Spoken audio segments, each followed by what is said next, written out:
Hi hello ಎಲ್ಲರಿಗೂ ನಮಸ್ಕಾರ. Welcome back to my channel. So ಇನ್ನು ನನ್ನ ಚಾನಲ್ಗೆ ಯಾರು ಸಬ್ಸ್ಕ್ರೈಬ್ ಆಗಿಲ್ಲ ಸಬ್ಸ್ಕ್ರೈಬ್ ಮಾಡ್ಕೊಳ್ಳಿ. ನನ್ನ ಕ್ಲಾಸಸ್ಸು ಹಾಗೆ ಬರ್ತಾ ಇರುತ್ತೆ. ಪಿ ಯು ಸಿ ಇರ್ಬೋದು, ಪಿ ಯು ಸಿನಲ್ಲಿ first year business, second year business studies and first year account, second year accountancy, then ಹಾಗೇನೇ ನಿಮ್ಮ ಒಂದು ಡಿಗ್ರಿ ಸಂಬಂಧಪಟ್ಟಂತ ಯಾವುದೇ ಒಂದು ಇನ್ಫಾರ್ಮೇಶನ್ ಅಥವಾ ಸಿಲೆಬಸ್ ಇರಬಹುದು ಎಲ್ಲವೂ ಕೂಡ ಬರ್ತಾ ಇರುತ್ತೆ. ಸೊ ಇವತ್ತಿನ ನನ್ನ ಕ್ಲಾಸಲ್ಲಿ ಸೆಕೆಂಡ್ ಪಿ ಯು ಸಿ ಅಕೌಂಟೆನ್ಸಿನಲ್ಲಿ ನಾವು ಡಿಸ್ಕಷನ್ ಮಾಡ್ತಾ ಇದ್ದೀನಿ. ಸೊ ಫಸ್ಟ್ ಚಾಪ್ಟರ್ ನಿಮಗೆ ಗೊತ್ತಿದೆ, accounting for partnership basic concept ಅಂತ ಬರುತ್ತೆ. ಸೊ ಈ accounting for partnership basic concept ಅಂತ ಬಂದಾಗ ಸೆಕೆಂಡ್ ಪಿ ಯು ಸಿ ಅವರಿಗೆ ಸ್ವಲ್ಪ ಇಂಪಾರ್ಟೆಂಟ್.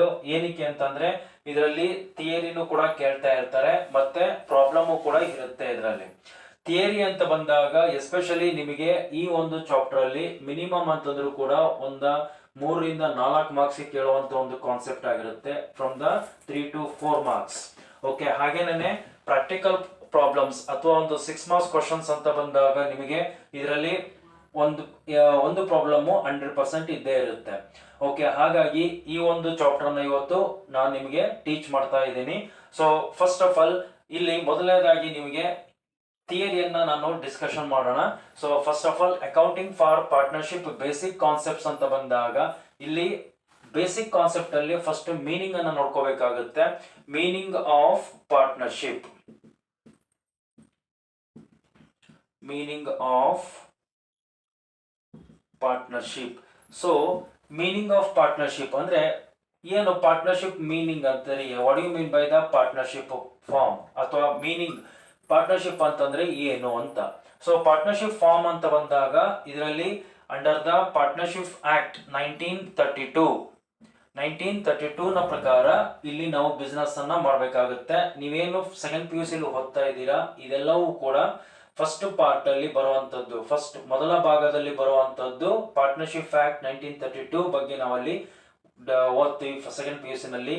ಪಾರ್ಟ್ 2 ಏನ್ ಬರುತ್ತೆ ಅಕೌಂಟೆನ್ಸಿನಲ್ಲಿ, ಅದು ಕಂಪನೀಸ್ ಆಕ್ಟ್ 2013 ಬಗ್ಗೆ ನಾವಲ್ಲಿ ಡಿಸ್ಕಷನ್ ಮಾಡ್ತೀವಿ. ಫೈನಲ್ ಅಕೌಂಟ್ ಇರಬಹುದು, ಇಶ್ಯೂ ಆಫ್ ಶೇರ್ಸ್ ಇರಬಹುದು, ಅಥವಾ ಫೈನಾನ್ಷಿಯಲ್ ಸ್ಟೇಟ್ಮೆಂಟ್ ಅನಲೈಸೇಷನ್ ಇರಬಹುದು. ಇವೆಲ್ಲವೂ ಕೂಡ ಕಂಪನೀಸ್ ಆಕ್ಟ್ 2013 ಪ್ರಕಾರ ನಾವಲ್ಲಿ ಡಿಸ್ಕಷನ್ ಮಾಡ್ತೀವಿ. ಸೊ ನಮಗೆ ಇಲ್ಲಿ meaning of the partnership form ಹೇಳ್ತಾ ಇದ್ದೆ. Meaning of partnership form: 2 or more persons join together for commencement of the business organization for the profit motive, that is called the partnership firm ಅಂತ ಹೇಳ್ತೀವಿ. ಅಂದ್ರೆ under the partnership act 1932, Indian partnership act. ಯಾವಾಗಲೂ ಒಂದ್ಸರಿ ಈ question ಅನ್ನು ಕೂಡ ನಿಮಗೆ ಕೇಳಿದ್ರು, ಅಂದ್ರೆ ನಿಮ್ಮ ಸೀನಿಯರ್ಸ್ಗೆ. So when was enacted the partnership act ಅಂತ ಅಂದ್ಬಿಟ್ಟು 1932 ನಲ್ಲಿ ಬಂದಂತ ಒಂದು ಪಾರ್ಟ್ನರ್ಶಿಪ್ ಆಕ್ಟ್. ಮತ್ತೆ ಇದರಲ್ಲಿ ಪಾರ್ಟ್ನರ್ಶಿಪ್ ಫಾರ್ಮ್ ಅನ್ನು ನೀವು ಶುರು ಮಾಡಬೇಕು ಅಂತಂದ್ರೆ ಮಿನಿಮಮ್ 2 ಪರ್ಸನ್ಸ್ ಬೇಕಾಗಿರ್ತಾರೆ. ಇಬ್ರು ಪಾರ್ಟ್ನರ್ಸ್ ಇಲ್ಲಿ ನಮಗೆ ಬೇಕೇ ಬೇಕು. ಓಕೆ, ಮ್ಯಾಕ್ಸಿಮಮ್ ಕಂಪನೀಸ್ ಆಕ್ಟ್ ಅಥವಾ ಕಂಪನೀಸ್ ಆಕ್ಟ್ 2014 ನ ಪ್ರಕಾರ ಇಲ್ಲಿ ನಮಗೆ 15 ಪೀಪಲ್ಸ್ ಇಲ್ಲಿ ಬೇಕಾಗ್ತಾರೆ. ಮ್ಯಾಕ್ಸಿಮಮ್ 50 ಜನ ಇರಬೇಕಾಗುತ್ತೆ ಮ್ಯಾಕ್ಸಿಮಮ್. ಮಿನಿಮಮ್ 2 ಪರ್ಸನ್ಸ್ ಬೇಕಾಗ್ತಾರೆ ಇಲ್ಲಿಗೆ. ಸೊ ಹಾಗಾಗಿ ಈ ಒಂದು ಪಾರ್ಟ್ನರ್ಶಿಪ್ ಫಾರ್ಮ್ ಅಲ್ಲಿ ಕೆಲವೊಂದು ಸಂದರ್ಭದಲ್ಲಿ ಕ್ವಶನ್ ಅರೈಸ್ ಆಗುತ್ತೆ. What is the minimum member of the partnership form ಅಂತ ಹೇಳ್ಬಿಟ್ಟು MCQs ಕ್ವಶನ್ ಕೂಡ ಕೇಳ್ತಾ ಇರ್ತಾರೆ. ಮಿನಿಮಮ್ ಪರ್ಸನ್ ಇಸ್ ದ 2 ಅಂತ ನಾವು ಬರಿಬೇಕಾಗುತ್ತೆ. ಸೊ ಇಲ್ಲಿ ಇನ್ನೊಂದ್ಸರಿ ಹೇಳ್ತಾ ಇದ್ದೀನಿ, ಪಾರ್ಟ್ನರ್ಶಿಪ್ ಫಾರ್ಮ್ ಅಂತಂದ್ರೆ minimum 2 or more persons join together and commencement of the business organization for the profit motive, that is called the partnership form ಅಂತ ಹೇಳ್ತೀವಿ. ಅಥವಾ the relationship between, another meaning ಅನ್ನ ನೋಡಬಹುದು ನೀವು, the relationship between the 2 persons. Okay, the relation between the 2 persons for the profit motive, just have to build the organization, but just have to build the partnership. So ಇದನ್ನ ನಾವಲ್ಲಿ meaning ಅಂತ ಬೇಕಾದ್ರೆ ನೋಡ್ಕೋಬಹುದು. So ಇದರಲ್ಲಿ next ಈ meaning ಆದ ನಂತರ ಇದರಲ್ಲಿ ನಾವು ನೆಕ್ಸ್ಟ್ ಏನ್ ನೋಡಬಹುದು ಅಂತಂದ್ರೆ features of partnership firms.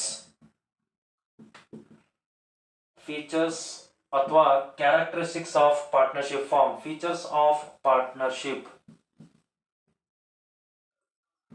Features of partnership. Features ನಮಗೆ ಜಾಸ್ತಿ ಏನು ಇದರಲ್ಲಿ ಇಂಪಾರ್ಟೆಂಟ್ ಕೊಡಬೇಡಿ. ಏನಕ್ಕೆ ಅಂತಂದ್ರೆ ಇದನ್ನ ಯಾವ ಸರಿನೂ ಕೂಡ ಕೇಳಿಲ್ಲ. ಫೀಚರ್ಸ್ ಆಫ್ ಪಾರ್ಟ್ನರ್ಶಿಪ್ ನೀವು ಮತ್ತೆ ಇದನ್ನ ಫಸ್ಟ್ ಪಿ ಯು ಸಿ ಕೂಡ ಓದಿರ್ತೀರಾ, first P U C business studies ಅಲ್ಲೂ ಕೂಡ ಓದಿರ್ತೀರಾ. ಸೊ ಹಾಗಾಗಿ ಇದಕ್ಕೆ ಜಾಸ್ತಿ ಒತ್ತು ಕೊಡೋಕೆ ಹೋಗ್ಬೇಡಿ. ಕ್ವಶನ್ ಅಲ್ಲೂ ಕೂಡ ಇದನ್ನ ಯಾವ ಕ್ವಶನ್ ಪೇಪರ್ ಅಲ್ಲೂ ಕೂಡ ಇದನ್ನ ಕೇಳಿಲ್ಲ ಜಾಸ್ತಿ. ಫೀಚರ್ಸ್ ಆಫ್ ಪಾರ್ಟ್ನರ್ಶಿಪ್ ಅಂತ ಬಂದಾಗ minimum 2 persons, Okay, then second one, mutual agency. Mutual agency. Okay, mutual agency. Then third one, profit motive. Profit motive. Okay, profit motive. So ಹೀಗೇನೆ ಫೀಚರ್ಸ್ ನಾವಲ್ಲಿ ನೋಡ್ತೀವಿ. ಸೊ ಇದ್ರ ಬಗ್ಗೆ ಜಾಸ್ತಿ ತಲೆ ಕೆಡಿಸ್ಕೊಳ್ಳೋಕೆ ಹೋಗ್ಬೇಡಿ. ಓಕೆ, ಸೊ ಫೀಚರ್ಸ್ ಆದ್ಮೇಲೆ ನಮಗೆ ಇಂಪಾರ್ಟೆಂಟ್ ಆಗಿ ಇಲ್ಲಿ ಇರುವಂತದ್ದು ಯಾವುದು ಅಂತಂದ್ರೆ ಪಾರ್ಟ್ನರ್ಶಿಪ್ ಡೀಡ್ ಅಂತ ಬರುತ್ತೆ. ಪಾರ್ಟ್ನರ್ಶಿಪ್ ಡೀಡ್ ಮೇಲೆ ಕ್ವಶನ್ಸ್ ಇರುತ್ತೆ ಅಲ್ಲಿ.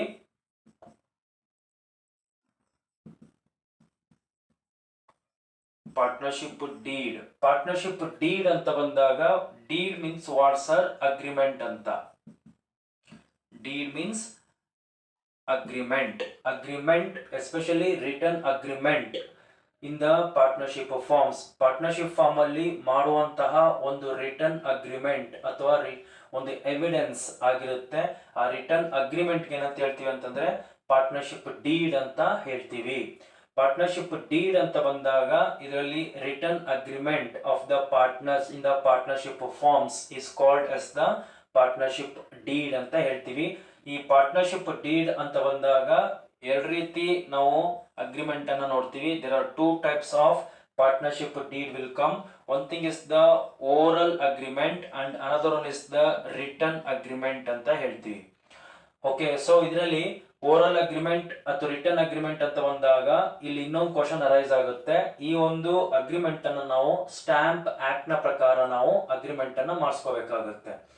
ಇದನ್ನ ಒಂದು ಸಾರಿ ಕೇಳಿದಂತ ಒಂದು ಕ್ವಶನ್ ಇದ್ದು, so the partnership deed is made by dash act ಅಂತ ಕೇಳ್ತಾರೆ. ಇಟ್ಸ್ ಎ ಸ್ಟ್ಯಾಂಪ್ ಆಕ್ಟ್ ನ ಪ್ರಕಾರ ಮಾಡುವಂತಹ ಒಂದು ಅಗ್ರಿಮೆಂಟ್ ಆಗಿರುತ್ತೆ. ಸೊ ನಾನಿಲ್ಲಿ ಜಾಸ್ತಿ ಹೈಲೈಟ್ ಮಾಡೋದು ಎಲ್ಲೆಲ್ಲಿ ಕ್ವಶನ್ಸ್ ಅನ್ನ ಕೇಳ್ತಾ ಇರ್ತಾರೋ ಅಷ್ಟು ಕ್ವಶನ್ಸ್ ಅನ್ನ ಮಾತ್ರ ನಾನಿಲ್ಲಿ ನಿಮಗೆ ಎಕ್ಸ್ಪ್ಲೈನ್ ಮಾಡ್ತಾ ಇರ್ತೀನಿ. ಸೊ ನೀವು ನೋಟ್ ಮಾಡ್ಕೋಬೇಕಾಗುತ್ತೆ. ಸೊ ಪಾರ್ಟ್ನರ್ಶಿಪ್ ಡೀಡ್ ಅಂತಂದ್ರೆ ನಾನು ಹೇಳಿದೆ agreement, return agreement between the partners ಅಂತ ಹೇಳಿದೆ. ಡೀಡ್ ಅಂತ ಬಂದಾಗ ಅಥವಾ ಅಗ್ರಿಮೆಂಟ್ ಅಂತ ಬಂದಾಗ ನಾವು ಎರಡು ರೀತಿನ ನೋಡ್ತೀವಿ. ಒಂದು ಓರಲ್ ಅಗ್ರಿಮೆಂಟ್, ಇನ್ನೊಂದು ರಿಟರ್ನ್ ಅಗ್ರಿಮೆಂಟ್. ಅಂದ್ರೆ ಓರಲ್ ಅಗ್ರಿಮೆಂಟ್ ಅಂತಂದ್ರೆ ಬಾಯಿ ಮಾತಿನ ಮುಖಾಂತರ ನಾವು ಅಗ್ರಿಮೆಂಟ್ ಅನ್ನ ಮಾಡ್ಕೊಳ್ಳುವಂತದ್ದು. ರಿಟರ್ನ್ ಅಗ್ರಿಮೆಂಟ್ ಅಂತ ಬಂದಾಗ ಥ್ರೂ ದ ರೈಟಿಂಗ್. ಓಕೆ, ನಾವು ಯಾವ ರೀತಿ ಬಾಂಡ್ ಪೇಪರ್ ಮೇಲೆ ಒಂದು ಅಗ್ರಿಮೆಂಟ್ ಅನ್ನು ಮಾಡ್ಕೊಳ್ತೀವೋ ಲೈಕ್ ದಟ್ ಅಗ್ರಿಮೆಂಟ್ ಅನ್ನು ಇಲ್ಲಿ ಪಾರ್ಟ್ನರ್ಶಿಪ್ ಫಾರ್ಮ್ ಅಲ್ಲೂ ಕೂಡ ಮಾಡ್ಕೊಳ್ತಾರೆ. ಓಕೆ, ಸೊ ಇದು ಪಾರ್ಟ್ನರ್ಶಿಪ್ ಡೀಡ್ ಅಂತ ಹೇಳ್ತೀವಿ. ಇದರಲ್ಲಿ ಇನ್ನೊಂದು ಕ್ವಶನ್ಸ್ 2 ಮಾರ್ಕ್ಸ್ ಕ್ವಶನ್ ಕೇಳಿದ್ದೆ ಆದ್ರೆ what are the content of the partnership deed ಅಂತ ಕೇಳ್ತಾರೆ. Content of partnership deed, content of partnership deed ಅಂದ್ರೆ ಎಲಿಮೆಂಟ್ಸ್ ಆಫ್ ಪಾರ್ಟ್ನರ್ಶಿಪ್ ಡೀಡ್, ಅಂಶಗಳು, ಏನೇನು ಅಂಶಗಳನ್ನ ಒಂದು ಪಾರ್ಟ್ನರ್ಶಿಪ್ ಡೀಡ್ ಅಲ್ಲಿ ಇರುತ್ತೆ ಅಂತ. ಸೊ ಇದರಲ್ಲಿ ಪಾರ್ಟ್ನರ್ಶಿಪ್ ಡೀಡ್ ಅಗ್ರಿಮೆಂಟ್ ಅಂತ ಬಂದಾಗ ಏನೇನು ಅಂಶಗಳಿರುತ್ತೆ, ವಾಟ್ ಆರ್ ದ ಎಲಿಮೆಂಟ್ಸ್ ಅಂತ ಬಂದಾಗ first one name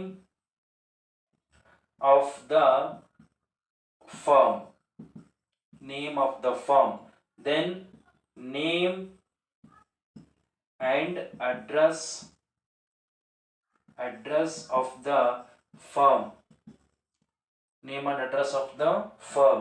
Next, third one, capital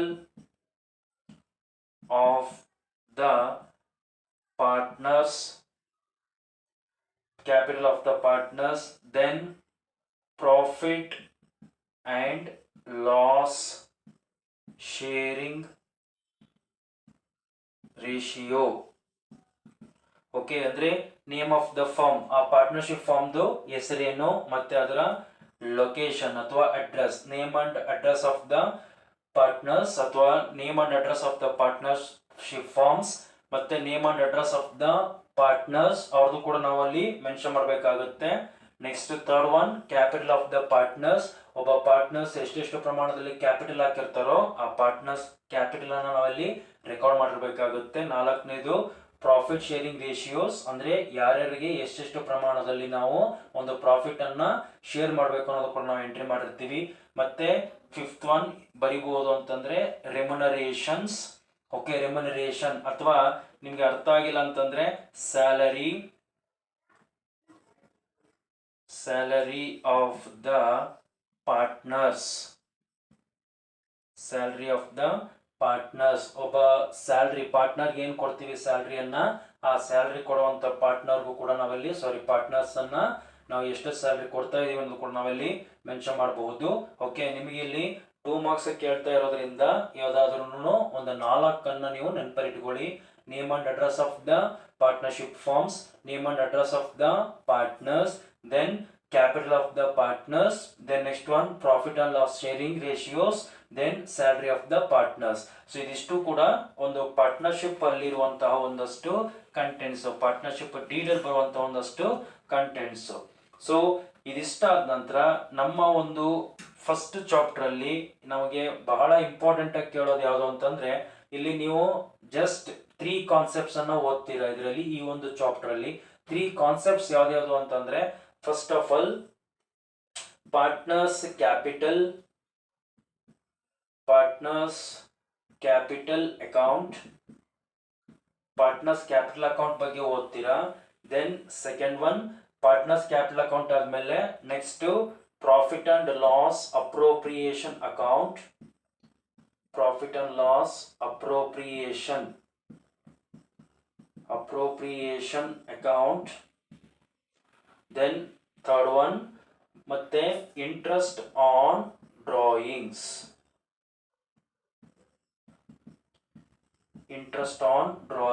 ಇದು 3 ಕಾನ್ಸೆಪ್ಟ್ ಅನ್ನು ಕೂಡ ಇಲ್ಲಿ ಈ ಒಂದು ಚಾಪ್ಟರ್ ಅಲ್ಲಿ ಓದ್ತಾ ಇರ್ತೀರಾ. ಸೊ ಪಾರ್ಟ್ನರ್ಸ್ ಕ್ಯಾಪಿಟಲ್ ಅಕೌಂಟ್ ಇದು ಥಿಯರಿ ಮಾತ್ರ. ಇದರಲ್ಲಿ ಪ್ರಾಫಿಟ್ ಲಾಸ್ ಅಪ್ರೋಪ್ರಿಯೇಷನ್ ಅಕೌಂಟ್ ಇದೆ ಮತ್ತೆ ಇಂಟ್ರೆಸ್ಟ್ ಆನ್ ಡ್ರಾಯಿಂಗ್ಸ್ ಇದೆ. ಇವೆರಡೂ ಕೂಡ ಪ್ರಾಬ್ಲಮ್ಸ್ ನಿಮಗೆ 6 ಮಾರ್ಕ್ಸ್ ಅಲ್ಲಿ ಇಲ್ಲ ಇದನ್ನ ಕೇಳ್ತಾ ಇರ್ತಾರೆ, ಇಲ್ಲ ಇದನ್ನ ಕೇಳ್ತಾ ಇರ್ತಾರೆ. ಎಸ್ಪೆಷಲಿ ಲಾಸ್ಟ್ ಇಯರ್ ಅಲ್ಲಿ ನಿಮಗೆ profit and loss appropriation account ಅನ್ನ ಕೇಳಿದ್ರು 6 ಮಾರ್ಕ್ಸ್ ಗೆ. ಇವೆರಡು ಕೂಡ 6 ಮಾರ್ಕ್ಸ್ ಕ್ವಶನ್ಸ್ ಅನ್ನೇನೆ. ಪ್ರಾಫಿಟ್ ಲಾಸ್ ಅಪ್ರೋಪ್ರಿಯೇಷನ್ ಅಕೌಂಟ್ ಇರಬಹುದು ಮತ್ತೆ ಇಂಟ್ರೆಸ್ಟ್ ಆನ್ ಡ್ರಾಯಿಂಗ್ಸ್, ಇವೆರಡರಲ್ಲಿ ಒಂದು ಕ್ವಶನ್ 100% ಇದ್ದೇ ಇರುತ್ತೆ. ಬಟ್ ಇದರಲ್ಲಿ ಪ್ರಾಫಿಟ್ ಲಾಸ್ ಅಪ್ರೋಪ್ರಿಯೇಷನ್ ಅಕೌಂಟ್ ಅಂತ ಬಂದಾಗ ಇನ್ನೊಂದು ಮೆಥಡ್ ಬರುತ್ತೆ, profit and loss appropriation account under the guarantee method ಅಂದ್ಬಿಟ್ಟು ಗ್ಯಾರಂಟಿ ಪ್ರಾಫಿಟ್ ಮೆಥಡ್ ಅಂತ ಹೇಳ್ತೀವಿ. So profit loss appropriation account guarantee method ಆದ್ರೂ ಕೇಳಬಹುದು ಅಥವಾ ನಾರ್ಮಲ್ ಕ್ವಶನ್ ಆದ್ರೂ ಕೂಡ ಕೇಳಬಹುದು. ಮತ್ತೆ ಇಂಟ್ರೆಸ್ಟ್ ಆನ್ ಡ್ರಾಯಿಂಗ್ಸ್ ಅದು ಕೂಡ ನಾವು 2 ಟೈಪ್ಸ್ ಅಲ್ಲಿ ನಾವು ಇಲ್ಲಿ ಇಂಟ್ರೆಸ್ಟ್ ಅನ್ನ ಕ್ಯಾಲ್ಕುಲೇಟ್ ಮಾಡ್ಕೊಳ್ತೀವಿ.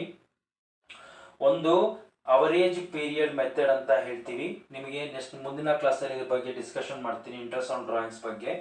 ಓಕೆ, ಇವತ್ತಿನ ನನ್ನ ಕ್ಲಾಸ್ ಅಲ್ಲಿ ನಿಮಗೆ ಪಾರ್ಟ್ನರ್ಸ್ ಕ್ಯಾಪಿಟಲ್ ಅಕೌಂಟ್ ಬಗ್ಗೆ ಮತ್ತೆ ಪ್ರಾಫಿಟ್ ಲಾಸ್ ಅಪ್ರೋಪ್ರಿಯೇಷನ್ ಬಗ್ಗೆ ಇವತ್ತು ಡಿಸ್ಕಷನ್ ಮಾಡೋಣ. ಇಂಟ್ರೆಸ್ಟ್ ಆನ್ ಡ್ರಾಯಿಂಗ್ಸ್ 2 ಮೆಥಡ್ ಬರುತ್ತೆ ಇದರಲ್ಲಿ. ಇಂಟ್ರೆಸ್ಟ್ ಆನ್ ಡ್ರಾಯಿಂಗ್ಸ್ ಅಂತ ಬಂದಾಗ ಅವರೇಜ್ ಪೀರಿಯಡ್ ಮೆಥಡ್ ಇರಬಹುದು ಮತ್ತೆ ಇನ್ನೊಂದು ಪ್ರಾಡಕ್ಟ್ ಮೆಥಡ್ ಅಂತ ಹೇಳ್ತೀವಿ, ಪ್ರಾಡಕ್ಟ್ ಮೆಥಡ್. ಓಕೆ, ಇದು ಇದರಲ್ಲಿ ಯಾವ್ದಾದ್ರು ಒಂದನ್ನ ಕೇಳ್ತಾನೆ. ಮ್ಯಾಕ್ಸಿಮಮ್ ಅವನು 90% ಕೂಡ ಇದನ್ನ ಕೇಳ್ತಾ ಇರ್ತಾರೆ ಪ್ರಾಡಕ್ಟ್ ಮೆಥಡ್ ಅನ್ನ. ಹಾಗಾಗಿ ಪ್ರಾಡಕ್ಟ್ ಮೆಥಡ್ ಅನ್ನ ಸ್ವಲ್ಪ ಜಾಸ್ತಿ ಗಮನ ಇಟ್ಟು ಪ್ರಾಕ್ಟೀಸ್ ಮಾಡ್ಕೊಳ್ಳಿ 6 ಮಾರ್ಕ್ಸ್ಗೆ. ಓಕೆ, ಏನಕ್ಕೆ ಅಂತಂದ್ರೆ ಅಕೌಂಟೆನ್ಸಿನಲ್ಲಿ ನೀವು ಒಂದು 6 ಮಾರ್ಕ್ಸ್ ಪ್ರಾಬ್ಲಮ್ಸ್ ಅನ್ನ ಕಲ್ತ್ಕೊಂಡಿದ್ದೆ ಆದ್ರೆ ನಿಮ್ಮ PUC ನಲ್ಲಿ ಸೆಕೆಂಡ್ PUC ನಲ್ಲಿ 1% ಜಾಸ್ತಿ ಆಗುತ್ತೆ. ಮತ್ತೆ 12 ಮಾರ್ಕ್ಸ್ ಬರುತ್ತೆ. 12 ಮಾರ್ಕ್ಸ್ ಅಂತ ಬಂದಾಗ ನಾನು ಪ್ರೀವಿಯಸ್ ಒಂದು ವಿಡಿಯೋದಲ್ಲಿ ಅಪ್ಲೋಡ್ ಮಾಡಿದ್ದೀನಿ ಕ್ವಶನ್ ಪೇಪರ್ ಪ್ಯಾಟರ್ನ್ ಎಲ್ಲ ಯಾವ ರೀತಿನಲ್ಲಿ ಇರುತ್ತೆ ಅಂತ. ಸೊ ನೀವು ಅದ್ರಲ್ಲಿ ಅಬ್ಸರ್ವ್ ಮಾಡಬಹುದು. 6 ಮಾರ್ಕ್ಸ್ ಬರುತ್ತೆ ಮತ್ತೆ 12 ಮಾರ್ಕ್ಸ್ ಕ್ವಶನ್ ಬರುತ್ತೆ 6 ಮಾರ್ಕ್ಸ್ ಆದ್ಮೇಲೆ. 6 ಮಾರ್ಕ್ಸ್ ಕ್ವಶನ್ಸ್ ಅಲ್ಲಿ ಏನು ಅಂತಂದ್ರೆ ನಿಮ್ಗೆ ಪ್ರಾಬ್ಲಮ್ಸೇ ಇರುತ್ತೆ, ಇಂಥ ಕ್ವಶನ್ ಬರುತ್ತೆ ಅಂತ ಹೇಳ್ಬಹುದು. 12 ಮಾರ್ಕ್ಸ್ ಕ್ವಶನ್ ಅಲ್ಲೂ ಅಷ್ಟೇನೆ ಈ ರೀತಿ ಕ್ವಶನ್ ಅನ್ನ ಪ್ರಾಕ್ಟೀಸ್ ಮಾಡ್ಕೊಳ್ಳಿ, ಈ ರೀತಿ ಇಂಪಾರ್ಟೆಂಟ್ ಇದೆ ಅಂತ ಹೇಳ್ಬಹುದು. ಹಾಗಾಗಿ ಸ್ಕೋರಿಂಗ್ ಸಬ್ಜೆಕ್ಟ್ ಆಗಿರೋದ್ರಿಂದ ಸೊ ಇದು ನೀವು ಒಂದು ಪ್ರಾಬ್ಲಮ್ ಮಾಡಿದ್ರು ಕೂಡ 6 ಮಾರ್ಕ್ಸ್ 1% ಜಾಸ್ತಿ ಆಗುತ್ತೆ. 12 ಮಾರ್ಕ್ಸ್ ಅಂತ ಬಂದಾಗ 12 ಮಾರ್ಕ್ಸ್ ಒಂದು ಪ್ರಾಬ್ಲಮ್ ಕಲ್ತ್ಕೊಂಡ್ರೆ ನಿಮಗೆ 2% ಜಾಸ್ತಿ ಆಗುತ್ತೆ. ಸೊ ಹಾಗಾಗಿ ಸ್ವಲ್ಪ ಈ ಒಂದು ಅಕೌಂಟ್ಸ್ ಬಗ್ಗೆ ಸ್ವಲ್ಪ ಪ್ರಾಕ್ಟೀಸ್ ಮಾಡ್ಕೊಳ್ಳಿ. ಸೊ ಇಲ್ಲಿ ಪಾರ್ಟ್ನರ್ಸ್ ಕ್ಯಾಪಿಟಲ್ ಅಕೌಂಟ್ ಇವತ್ತಿನ ಕ್ಲಾಸ್ ಅಲ್ಲಿ ನಾವು profit loss appropriation account then partners capital account ಬಗ್ಗೆ ಡಿಸ್ಕಷನ್ ಮಾಡೋಣ. ಸೊ ನಾನು ಮೊದಲೇ ಹೇಳ್ದಂಗೆ ಪಾರ್ಟ್ನರ್ಸ್ ಕ್ಯಾಪಿಟಲ್ ಅಕೌಂಟ್ ಅಂತ ಬಂದಾಗ partners capital account this only theory. Okay, only theory. ಈ ಒಂದು ಕಾನ್ಸೆಪ್ಟ್ ಅಲ್ಲಿ ನಿಮಗೆ ಪಾರ್ಟ್ನರ್ಸ್ ಕ್ಯಾಪಿಟಲ್ ಅಕೌಂಟ್ ಥಿಯರಿ ಇರೋದ್ರಿಂದ ಈ ಒಂದು ಕಾನ್ಸೆಪ್ಟ್ ಅಲ್ಲಿ ನಿಮಗೆ 3 ಮಾರ್ಕ್ಸ್ ಕ್ವಶನ್ಸ್ ಅನ್ನ ಕೇಳ್ತಾ ಇರ್ತಾರೆ. ಮ್ಯಾಕ್ಸಿಮಮ್ 3 ಮಾರ್ಕ್ಸ್ ಇರುತ್ತೆ, ಮಿನಿಮಮ್ 2 ಮಾರ್ಕ್ಸ್ಗೆ ಈ ಒಂದು ಕಾನ್ಸೆಪ್ಟ್ ಮೇಲೆ ಇದ್ದೇ ಇರುತ್ತೆ. ಪಾರ್ಟ್ನರ್ಸ್ ಕ್ಯಾಪಿಟಲ್ ಅಕೌಂಟ್ ಆ ಒಂದು ನೇಮೇ ಹೇಳ್ತಾ ಇದೆ. ಪಾರ್ಟ್ನರ್ಸ್ ಕ್ಯಾಪಿಟಲ್ ಅಕೌಂಟ್ ಅಂತ ಬಂದಾಗ ಒಬ್ಬ ಪಾರ್ಟ್ನರ್ಗೆ ಸಂಬಂಧಪಟ್ಟಂತಹ ಯಾವುದೇ ಟ್ರಾನ್ಸಾಕ್ಷನ್ಸ್, ಅವನು ಹಾಕಿರುವಂತ ಇನ್ವೆಸ್ಟ್ಮೆಂಟ್ ಕ್ಯಾಪಿಟಲ್ ಇರಬಹುದು ಅಥವಾ ಅವನು ಏನೋ ಒಂದು ಇಂಟ್ರೆಸ್ಟ್ ಅನ್ನ ತಗೊಳ್ತಾ ಇದ್ರೆ ಅಥವಾ ಅವನ ಎಕ್ಸ್ಪೆನ್ಸಸ್ ಇನ್ಕಮ್ಸ್ ಏನೇನು ಬರುತ್ತೋ ಅದನ್ನೆಲ್ಲವನ್ನು ಕೂಡ ಒಂದು ಅಕೌಂಟ್ ಅಲ್ಲಿ ಎಂಟ್ರಿ ಮಾಡಬೇಕಾಗುತ್ತೆ. ಆ ಅಕೌಂಟ್ಗೆ ಏನಂತ ಹೇಳ್ತೀವಿ, ಪಾರ್ಟ್ನರ್ಸ್ ಕ್ಯಾಪಿಟಲ್ ಅಕೌಂಟ್ ಅಂತ ಹೇಳ್ತೀವಿ. ಓಕೆ, ಪಾರ್ಟ್ನರ್ಸ್ ಕ್ಯಾಪಿಟಲ್ ಅಕೌಂಟ್ ಅಂತ ಬಂದಾಗ just have to recording of the partners related transactions, capital and expenses, incomes of the partners. That account is called as the partner capital account ಅಂತ ಹೇಳ್ತೀವಿ. So ಒಬ್ಬ ಪಾರ್ಟ್ನರ್ಗೆ ಸಂಬಂಧಪಟ್ಟಂತಹ ಅವನು ಹಾಕಿರುವಂತಹ capital ಬಂಡವಾಳ ಇರಬಹುದು ಅಥವಾ ಅವನು ತಗೊಳ್ತಿರುವಂತಹ ಒಂದಷ್ಟು ಇನ್ಕಮ್ಸ್, ಇಂಟ್ರೆಸ್ಟ್ ಆನ್ ಕ್ಯಾಪಿಟಲ್ ಇರಬಹುದು, ಕಮಿಷನ್ ಇರಬಹುದು ಅಥವಾ ಸ್ಯಾಲ್ರಿ ಇರಬಹುದು, ಏನೇ ಅವನು ಕೊಡ್ತಾ ಇದ್ದೀವಿ ಅಂತಂದ್ರೆ ಅದು ಇರಬಹುದು, ಅಥವಾ ಡ್ರಾಯಿಂಗ್ಸ್ ಅಥವಾ ಇಂಟ್ರೆಸ್ಟ್ ಆನ್ ಡ್ರಾಯಿಂಗ್ಸ್ ಎಕ್ಸ್ಪೆನ್ಸಸ್ ಇರಬಹುದು, ಒಬ್ಬ ಪಾರ್ಟ್ನರ್ ಸಂಬಂಧಪಟ್ಟಂತದ್ದು. ಈ ಎಲ್ಲಾ ಇನ್ಕಮ್ಸ್ ಎಕ್ಸ್ಪೆನ್ಸಸ್ ಅನ್ನೆಲ್ಲ ರೆಕಾರ್ಡ್ ಮಾಡೋದಕ್ಕೆ ಒಂದು ಅಕೌಂಟ್ ಅನ್ನ ಪ್ರಿಪೇರ್ ಮಾಡ್ಕೊಳ್ತೀವಿ. ಆ ಅಕೌಂಟ್ ಏನೇನೆ ಪಾರ್ಟ್ನರ್ಸ್ ಕ್ಯಾಪಿಟಲ್ ಅಕೌಂಟ್ ಅಂತ ಹೇಳ್ತೀವಿ. Okay, so I hope you understand this meaning of the partners capital account. So ಇಲ್ಲಿ ಪಾರ್ಟ್ನರ್ಸ್ ಕ್ಯಾಪಿಟಲ್ ಅಕೌಂಟ್ ಮೀನಿಂಗ್ ಆದ್ಮೇಲೆ ಪಾರ್ಟ್ನರ್ಸ್ ಕ್ಯಾಪಿಟಲ್ ಅಕೌಂಟ್ ಅನ್ನ ನಾವು divided to the two types. Partners capital account ಅನ್ನ ನಾವು two types ಅಲ್ಲಿ ನಾವು divide ಮಾಡ್ಕೊಳ್ತೀವಿ. So ಒಂದು first categories, first types fixed capital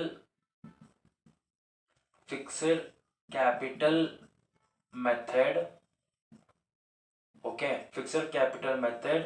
second one fluctuation capital account, capital method ಅಥವಾ capital method. So fluctuations fixed. So ಇಲ್ಲಿ ನೇಮೇ ಹೇಳ್ತಾ ಇರುತ್ತೆ, ಫಿಕ್ಸೆಡ್ ಕ್ಯಾಪಿಟಲ್ ಮೆಥಡ್ ಮತ್ತೆ fluctuation capital method. Fixed capital method ಅಂತಂದ್ರೆ ಏನು sir? Fixed means what? Constant, ಸ್ಥಿರತೆ ಅಂತ. The partner's capital amount is the constant or fixed from the one year to the another year. That method is called as the fixed capital method ಅಂತ ಹೇಳ್ತೀವಿ. Okay, fixed capital method means the partner's capital amount is fixed from the one year to the another year. That method is called as the fixed capital method. ಒಬ್ಬ partner capital amount ಒಂದು year ಇಂದ ಇನ್ನೊಂದು ಇಯರ್ಗೆ ಏನಾಗಿರುತ್ತೆ? Constant ಆಗಿರುತ್ತೆ, fixed ಆಗಿರುತ್ತೆ. The method is called as the fixed capital method ಅಂತ ಹೇಳ್ತೀವಿ. ಓಕೆ, ಅಂದ್ರೆ ಇಲ್ಲಿ ಏನಕ್ಕೆ ಒಬ್ಬ ಪಾರ್ಟ್ನರ್ಸ್ ಕ್ಯಾಪಿಟಲ್ ಅಮೌಂಟ್ ಫಿಕ್ಸ್ಡ್ ಆಗಿರುತ್ತೆ ಅಂತಂದ್ರೆ, ಇಲ್ಲಿ ಒಂದು ಪಾರ್ಟ್ನರ್ಸ್ ಕ್ಯಾಪಿಟಲ್ ಅಕೌಂಟ್ ಅನ್ನ ಈ ಒಂದು ಕ್ಯಾಪಿಟಲ್ ಅಕೌಂಟ್ ಅಲ್ಲಿ ನಾವು ಪ್ರಿಪೇರ್ ಮಾಡಬೇಕಾದ್ರೆ first will discuss the first method. Okay, fixed capital method. Fixed capital method ಅಂತಂದ್ರೆ ಹೇಳಿದೆ, the partners capital amount is the constant or fixed from the one year to the another year. ಒಂದು ವರ್ಷದಿಂದ ಇನ್ನೊಂದು ವರ್ಷಕ್ಕೆ ಏನಾಗಿರುತ್ತೆ? Partners capital amount fixed ಆಗಿರುತ್ತೆ, constant ಆಗಿರುತ್ತೆ. ಆ ಒಂದು ಮೆಥಡ್ ಏನಂತ ಹೇಳ್ತೀವಿ? ಫಿಕ್ಸೆಡ್ ಕ್ಯಾಪಿಟಲ್ ಮೆಥಡ್ ಅಂತ ಹೇಳ್ತೀವಿ.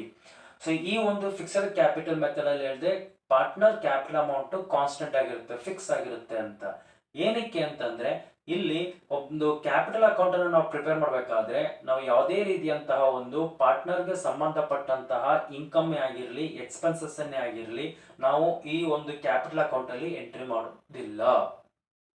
ಓಕೆ, ಸೊ ನೀವು ಇಲ್ಲಿ ಈ ಒಂದು ಫಿಕ್ಸೆಡ್ ಕ್ಯಾಪಿಟಲ್ ಮೆಥಡ್ ಅಲ್ಲಿ ನೀವು ಕ್ಯಾಪಿಟಲ್ ಅಕೌಂಟ್ ಅನ್ನು ನೋಡಿದ್ದೆ ಆದ್ರೆ, ಫಾರ್ ಎಕ್ಸಾಂಪಲ್ ಈ ರೀತಿನಲ್ಲಿ ಬರುತ್ತೆ. ಓಕೆ, ಸೊ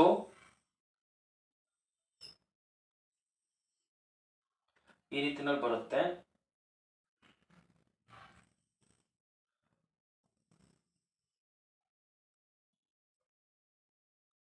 ಓಕೆ, ಈ ರೀತಿನಲ್ಲಿ ಬರುತ್ತೆ ನಿಮಗೆ. So particulars rupees,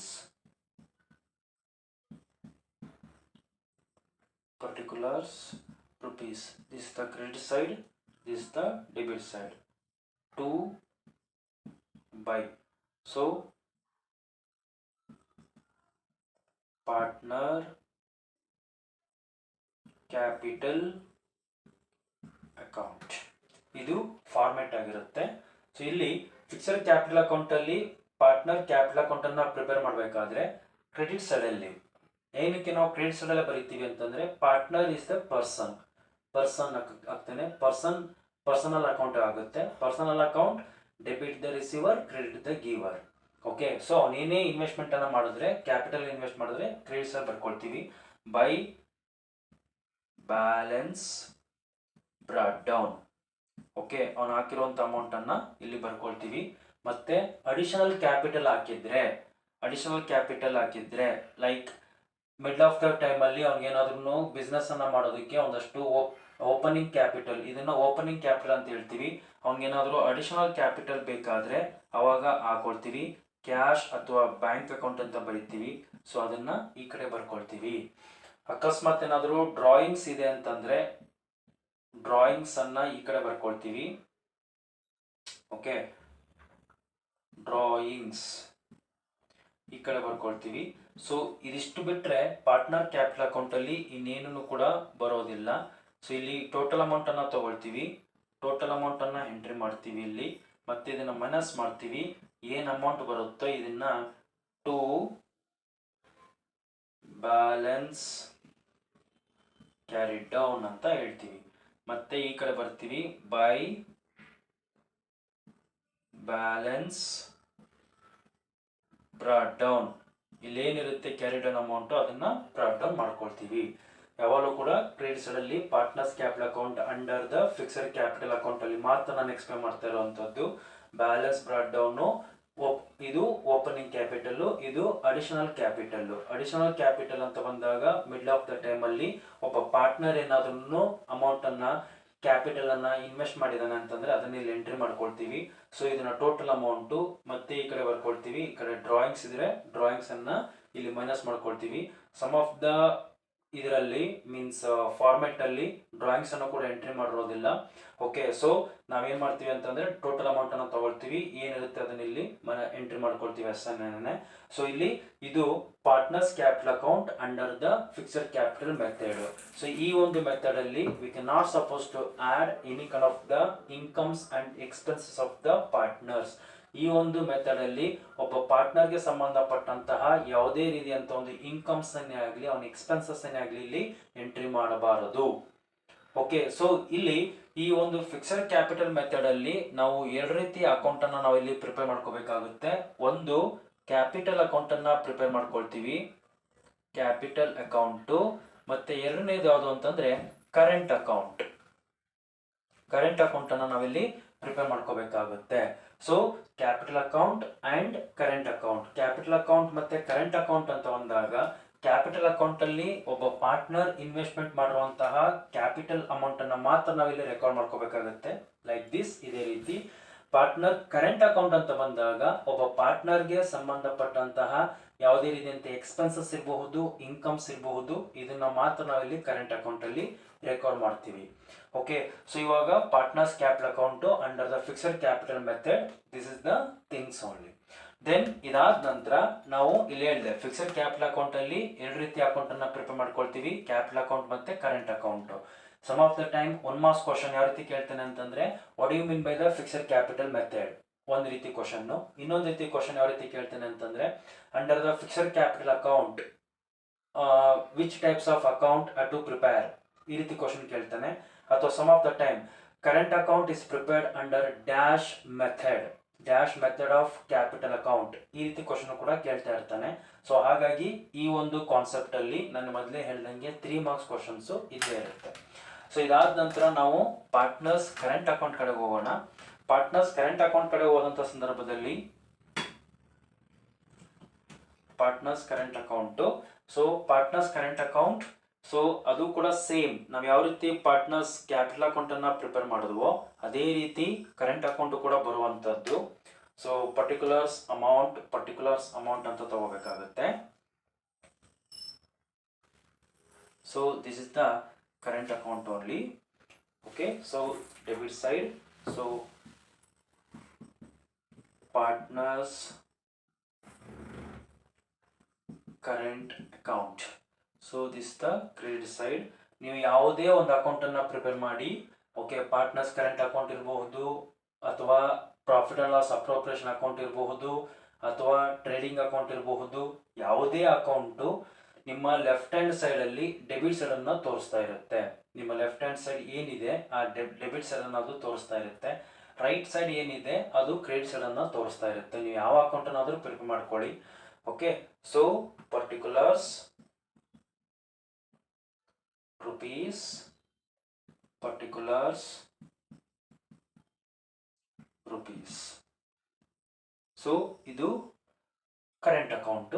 current account ಅಂತ ಅಂದ್ರೆ ಹೇಳಿದ್ನಲ್ಲ, ಒಬ್ಬ ಪಾರ್ಟ್ನರ್ಗೆ ಸಂಬಂಧಪಟ್ಟಂತಹ ಇನ್ಕಮ್ಸ್, ಎಕ್ಸ್ಪೆನ್ಸಸ್ ಇದನ್ನೆಲ್ಲವನ್ನು ಕೂಡ ಕರೆಂಟ್ ಅಕೌಂಟ್ ಅಲ್ಲಿ ಎಂಟ್ರಿ ಮಾಡ್ಕೋಬೇಕಾಗುತ್ತೆ. ಸೊ ಇಲ್ಲಿ ಬೈ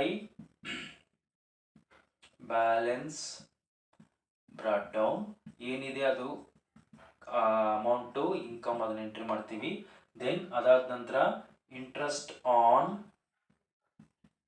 ಕ್ಯಾಪಿಟಲ್, ಒಬ್ಬ ಪಾರ್ಟ್ನರ್ಗೆ ಏನಾದರೂ ನೀವು ಇಂಟ್ರೆಸ್ಟ್ ಅನ್ನ ಕೊಡ್ತಾ ಇದ್ದೀರಾ ಅಂತಂದ್ರೆ ಅದನ್ನ ಎಂಟ್ರಿ ಮಾಡ್ಕೊಳ್ತೀವಿ. ಮತ್ತೆ ಬೈ ಸ್ಯಾಲರಿ, ಒಬ್ಬ ಪಾರ್ಟ್ನರ್ಗೆ ಏನಾದರೂ ನೀವು ಸಂಬಳ ಕೊಡ್ತಾ ಇದ್ದೀರಾ ಅದನ್ನ ಎಂಟ್ರಿ ಮಾಡ್ಕೊಳ್ತೀವಿ.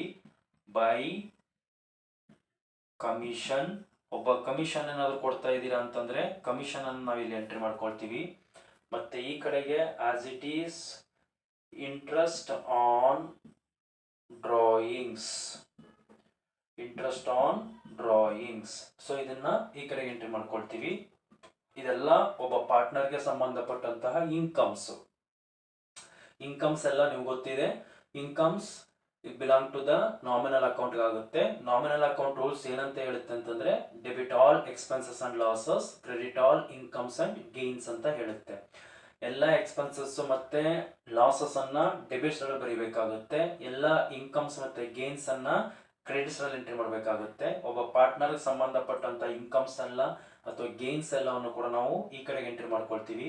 ಎಕ್ಸ್ಪೆನ್ಸಸ್ ಅನ್ನ ಅಥವಾ ಲಾಸಸ್ ಏನ್ ಸಂಬಂಧಪಟ್ಟಿರುತ್ತೆ ಅದನ್ನೆಲ್ಲವನ್ನು ಕೂಡ ಡೆಬಿಟ್ಸ್ ಅಲ್ಲಿ ಎಂಟ್ರಿ ಮಾಡ್ಕೋಬೇಕಾಗುತ್ತೆ. ಸೊ ಆಸ್ ಇಟ್ ಈಸ್ ಇದನ್ನ ಬ್ಯಾಲೆನ್ಸ್ ತಗೊಳ್ತೀವಿ. ಸೊ ಬ್ಯಾಲೆನ್ಸ್ ತಗೊಂಡು ಯಾವ್ದು ಎಷ್ಟಿರುತ್ತೆ ಆ ಕಡೆ ಎಷ್ಟು ತೋರಿಸ್ತಾ ಇದೆ ಅಂತಂದ್ರೆ ಕಡಿಮೆ ಇರೋದನ್ನ ಮೈನಸ್ ಮಾಡ್ತೀವಿ. ಸೊ ರಿಮೈನಿಂಗ್ ಏನ್ ಬರುತ್ತೆ ಅದನ್ನ to balance carry down. So as it is ನಾವು ಈ ಕಡೆ ಬರ್ತೀವಿ. So by balance brought down. So balance brought down ಅಂತ ಬಿಟ್ಟು ಟೋಟಲ್ ಅಮೌಂಟ್ ಕೆಳಗಡೆ ಅದನ್ನ ಎಂಟ್ರಿ ಮಾಡ್ತೀವಿ. So this is the current account. Okay, ನಾವು ಒಂದು 4 years ಅಥವಾ 5 years ಬ್ಯಾಕ್ ಅಲ್ಲಿ ನೋಡಿದ್ದೆ ಆದ್ರೆ ಕ್ವಶನ್ ಪೇಪರ್ ಅನ್ನ, ಓಕೆ, ಅವಾಗ ಏನಾಗ್ತಾ ಇತ್ತು ಅಂತಂದ್ರೆ ಇದು ಯಾವುದು ಪ್ರಾಕ್ಟಿಕಲ್ ಓರಿಯೆಂಟೆಡ್ ಕ್ವಶನ್ ಅಂತ ಕೇಳೋರು. ಪ್ರಾಕ್ಟಿಕಲ್ ಓರಿಯೆಂಟೆಡ್ ಕ್ವಶನ್ ಅಂತ ಕೇಳಿದಾಗ ಇದನ್ನ ಕೇಳಿರೋರು prepare the format of partners current account ಅಂತ ಕೇಳಿರೋರು. ಸೊ ಬಟ್ ಈ ವರ್ಷ ಅಥವಾ ಲಾಸ್ಟ್ ಒಂದು 3 years ಇಂದ ಅದು ಪ್ರಾಕ್ಟಿಕಲ್ ಓರಿಯೆಂಟೆಡ್ ಕ್ವಶನ್ ಅನ್ನ ಬೋರ್ಡ್ ಇಂದ ತೆಗೆದಾಕಿದ್ದಾರೆ. ಹಾಗಾಗಿ ಇದು ಫಾರ್ಮೆಟ್ ಅನ್ನ ಅವಶ್ಯಕತೆ ಇಲ್ಲ. ಸೊ ಎಸ್ಪೆಷಲಿ ನೀವು ಅಕೌಂಟ್ಸ್ ಅನ್ನ ಪ್ರಾಕ್ಟೀಸ್ ಮಾಡ್ತಾ ಇದ್ದೀರಾ ಅಂತಂದ್ರೆ ನಮಗೆ ಸೆಕೆಂಡ್ ಮೆಥಡ್ ಇಂಪಾರ್ಟೆಂಟ್ ಆಗಿರುತ್ತೆ. ಸೊ ಇದು ನಿಮ್ಗೆ ಅರ್ಥ ಆಗಿದೆ ಅನ್ಕೊಂಡಿದೀನಿ. ಸೊ ಸೆಕೆಂಡ್ ಮೆಥಡ್ ಯಾವುದು ಅಂತಂದ್ರೆ so fluctuation capital method. Okay, so fluctuation capital method ಅಲ್ಲಿ ನಾವು ಸ್ವಲ್ಪ ಕಲ್ತ್ಕೊಳ್ಳೇಬೇಕಾಗುತ್ತೆ.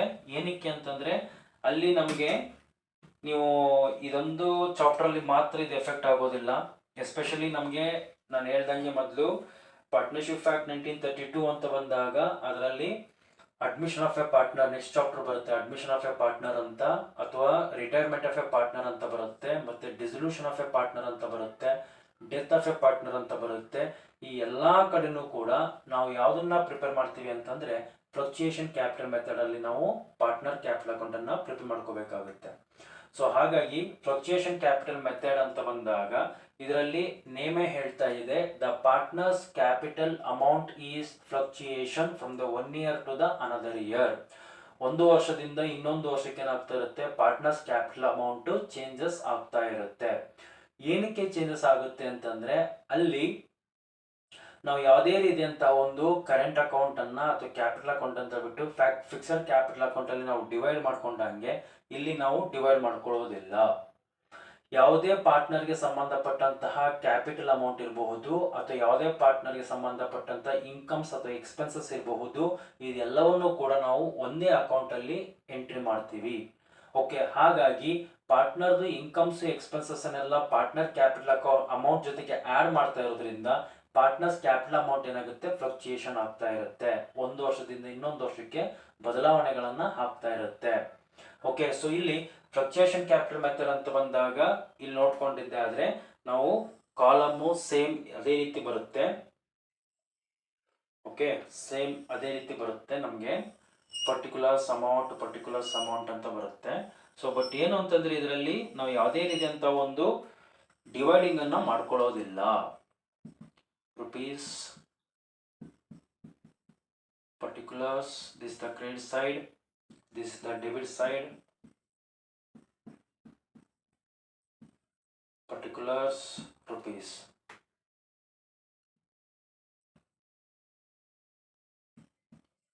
partner capital account.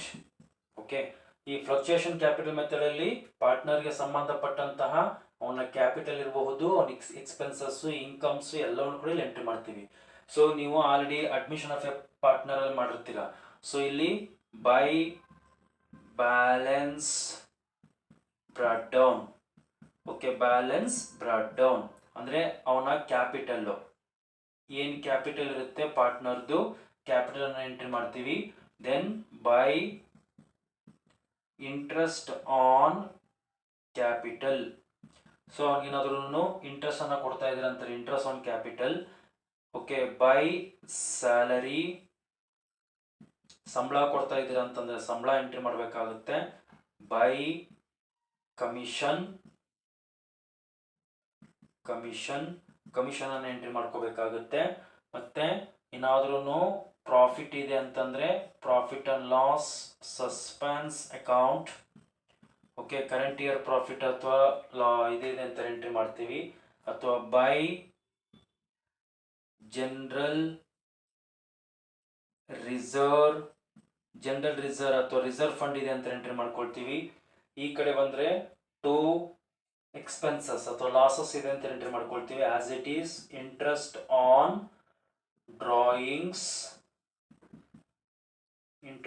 ಡ್ರಾಯಿಂಗ್ಸ್ ಅನ್ನು ಎಂಟ್ರಿ ಮಾಡ್ತೀವಿ. ದೆನ್ ಟು ಏನಾದ್ರೂ ಅಕಸ್ಮಾತ್ ಲಾಸಸ್ ಇದೆ ಅಂತಂದ್ರೆ ಈ ಕಡೆಗೆ ಎಂಟ್ರಿ ಮಾಡ್ಕೊಳ್ತೀವಿ. ಪ್ರಾಫಿಟ್ ಇದ್ರೆ ಈ ಕಡೆಗೆ ನಮ್ಮ ಮೊದಲೇ ಹೇಳ್ದಂಗೆ nominal account debit all expenses and losses, credit all incomes and gains. So losses ಇದೆ ಅಂತಂದ್ರೆ ನಾವು ಈ ಕಡೆಗೆ ಲಾಸಸ್ ಅನ್ನ ಎಂಟ್ರಿ ಮಾಡ್ಕೊಳ್ತೀವಿ. ಓಕೆ, ಅಥವಾ ರಿವ್ಯಾಲ್ಯೂಯೇಷನ್ ಅಕೌಂಟ್ ಇರಬಹುದು. ಈ ರೀತಿನೆಲ್ಲ ಅಂದ್ರೆ ಪಾರ್ಟ್ನರ್ಗೆ ಸಂಬಂಧಪಟ್ಟಂತಹ ಎಲ್ಲಾ ರೀತಿ ಟ್ರಾನ್ಸಾಕ್ಷನ್ಸ್ ಕೂಡ ನಾವು ಈ ಅಕೌಂಟ್ ಅಲ್ಲಿ ಎಂಟ್ರಿ ಮಾಡ್ಕೋಬೇಕಾಗುತ್ತೆ.